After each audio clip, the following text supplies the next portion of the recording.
Oh, right on, man. Thanks for becoming a member. Zombie members don't get shot. The following events occurred in Universe 3. Or the group of Tapion, Raichi, Bardock, and King Piccolo.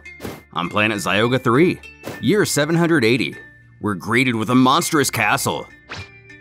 Making our way through its corridors, Hoi, the villain in Wrath of the Dragon, is seen looking rather nervous about something.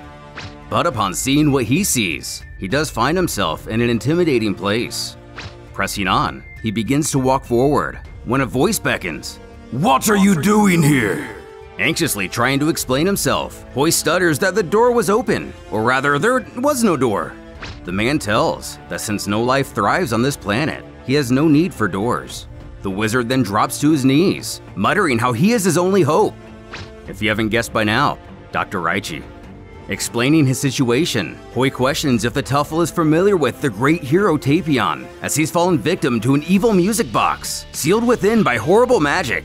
But Raichi merely scoffs. He cares not about this hero. But pleading he is the only one with the power to open it. He's tried everything he could. But reiterating his disinterest, the scientist tells his visitor to leave, now. But not doing so, Hoi reaches into his coat to retrieve the box, proclaiming the doctor is a true hero for having eradicated the Saiyan people who oppress the entire universe, arguing Tapion is a hero too and deserves to be free.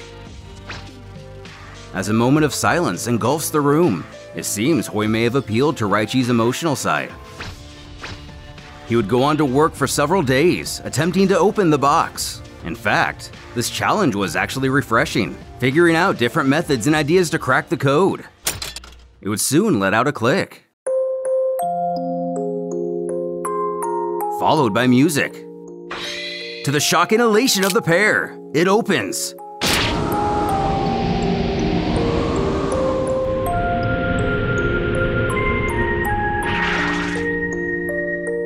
A powerful energy is trying to escape.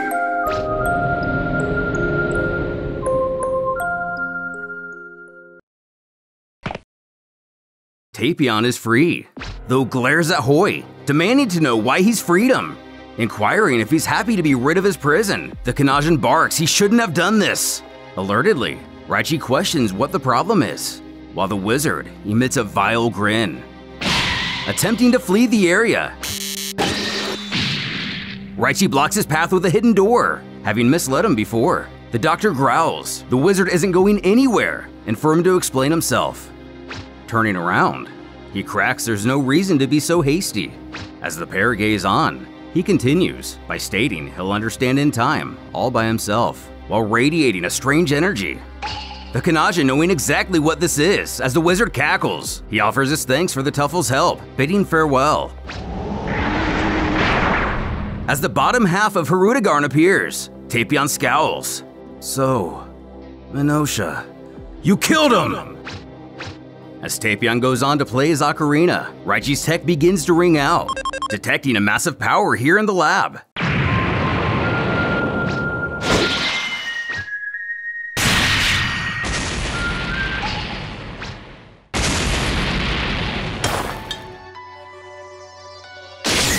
Finally, having had enough of his lab being destroyed, the doctor summons his ghost warriors. In a surprise twist, all of which are Saiyans, vastly confusing Hoi, believing them all to be dead. Raichi reveals their ghosts are now his slaves.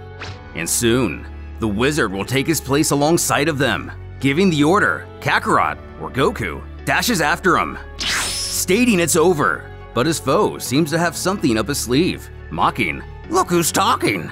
While the Saiyan hesitates to make heads or tails of what this means. Hirudegarn comes to the rescue of his master. Hanazia, Goku and Raditz mother in the multiverse canon, scoffs to get rid of the monster first.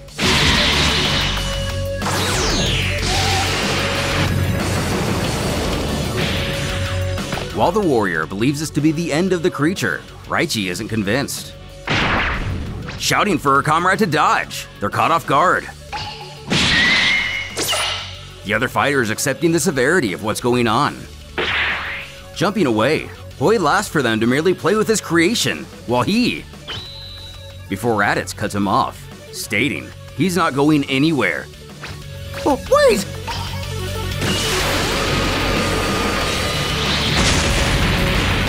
As one of his teammates careens towards him, it causes a Saiyan to roar with laughter, cackling, "Ha ha! Who's the weakling now?" His mother urging he keep his guard up, as the giant is very strong, and there have already been 3 casualties. Her son horror-struck by this discovery.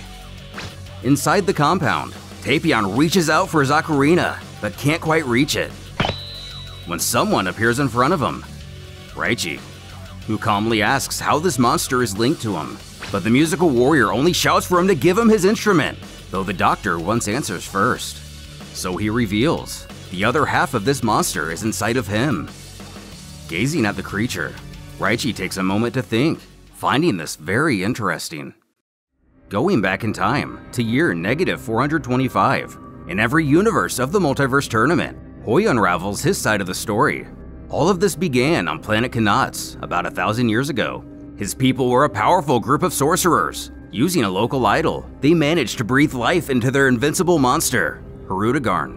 Their plan was working to perfection. His people were about to conquer the entire universe. But the native Kanasians still had artifacts of their own linked to this idol and fought back.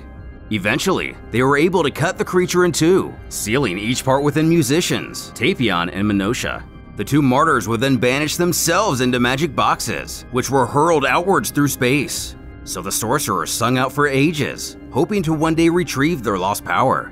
While it took hundreds of years, new generations moved from galaxy to galaxy, eventually finding the both of them in year 214, residing in a territory under Prince Cold's control. Luckily, they were able to use their own powers to open one of the boxes, freeing Minosha and the lower half of Hirudegarn, who would quickly dispatch the Guardian after going on a rampage, destroying much of the planet. They were forced to seal him once more, though this time in Hoi himself. When they attempted to open the other box, Cold's army moved in, attacking the group, as he didn't take kindly to his planets being damaged, slaughtering everyone but Hoi himself, only because they feared doing so would release the monster within him. Instead, they placed him in cryogenic sleep, forever.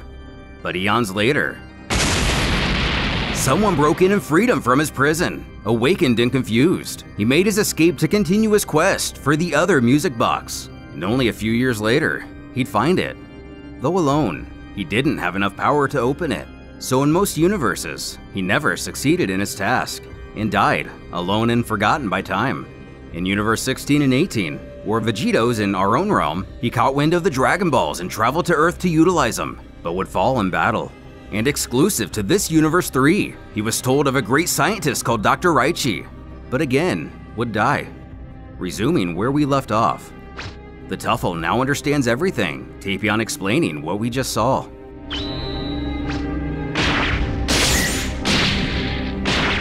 Gaining control over the situation, the scientist knows the first thing that must be done is to seal this half once more. Picking up the ocarina, again, Tapion pleads for him to hand it over, vowing to seal this half within him as well, clearly seeing he can barely hold back the half he already contains, not knowing what else they can do.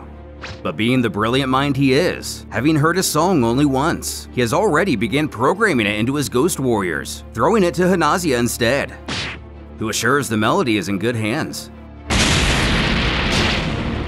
While the Saiyans aren't faring too well, she bellows out to those still alive, demanding they keep the creature busy a little longer. Their attacks only managing to slightly slow it down. And suddenly, Tapion falls to a knee, struggling to speak. Hirudegarn is calling his other half. Raichi questions if he'll be able to hold it in much longer, but unable to answer. Things aren't looking good. Just as the tail is about to take out Raditz, the song begins to echo through the air, stopping it in its tracks. Just as things are looking up, Hanazia is struck down. Still not panicking, the Tuffle is merely frustrated at the uselessness of these Saiyans. Trembling, Tapion apologizes, as he's not able to hold the monster back any longer. Looking on, Raditz knew there had to be another half. Gherkin rushing in to grab the flute, even mocking the creature that he'll never touch. Him, Raditz again laughing aloud, as given how these elite fighters treated him his entire life, it's only fitting he still carries a grudge. Looking around for the musical thing himself, the upper half makes its approach. Growing concerned with the situation, Raichi knows he needs to summon more warriors. As Raditz quickly finds what he's looking for, and realizing this thing can't fly, or at least its legs can't, the Saiyan takes to the air, chuckling for this lowly insect to stay down there. Playing the melody as instilled in him by the doctor, the creature becomes sealed once more.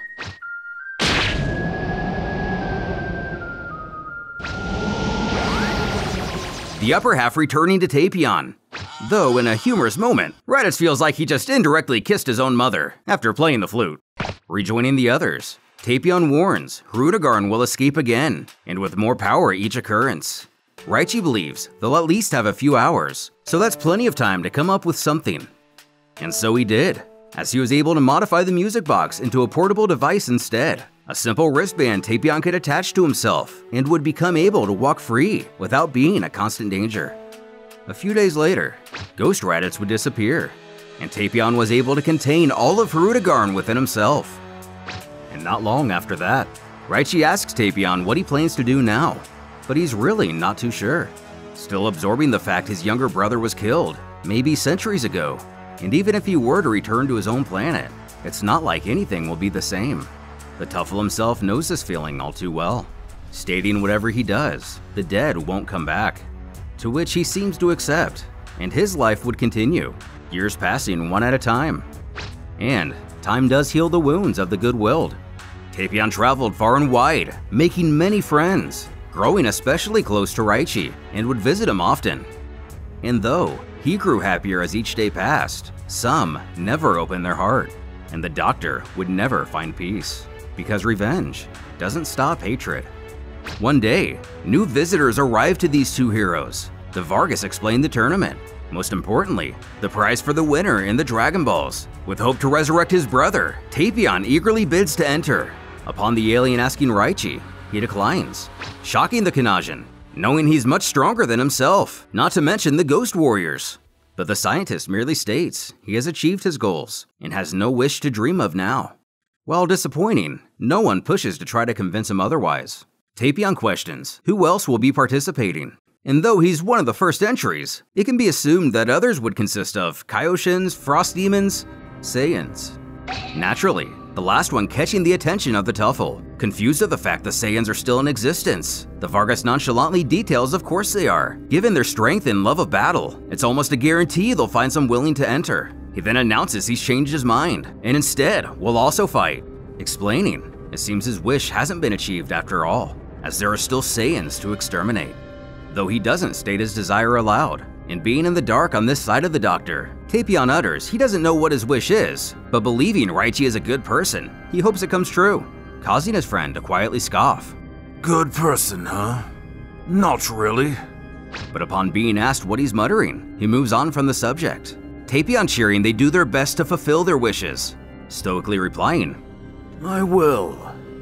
The pair gaze towards the ship, ready to begin a new adventure. The Vargas inside, deciding they've gathered enough fighters from this realm and will head back to the Arena universe. But not before they get a new blip on their radar, discovering yet another warrior with great power, finding who we know as King Piccolo on a small world called Earth. Which is strange, because it's the first time they found a notable warrior on that planet, believing it's most likely a fluke. When they alert someone standing in the shadows to explain the situation, they'll be making one last stop before heading to the arena, but the psychic combatant assures it's no problem, as he already knew of the delay.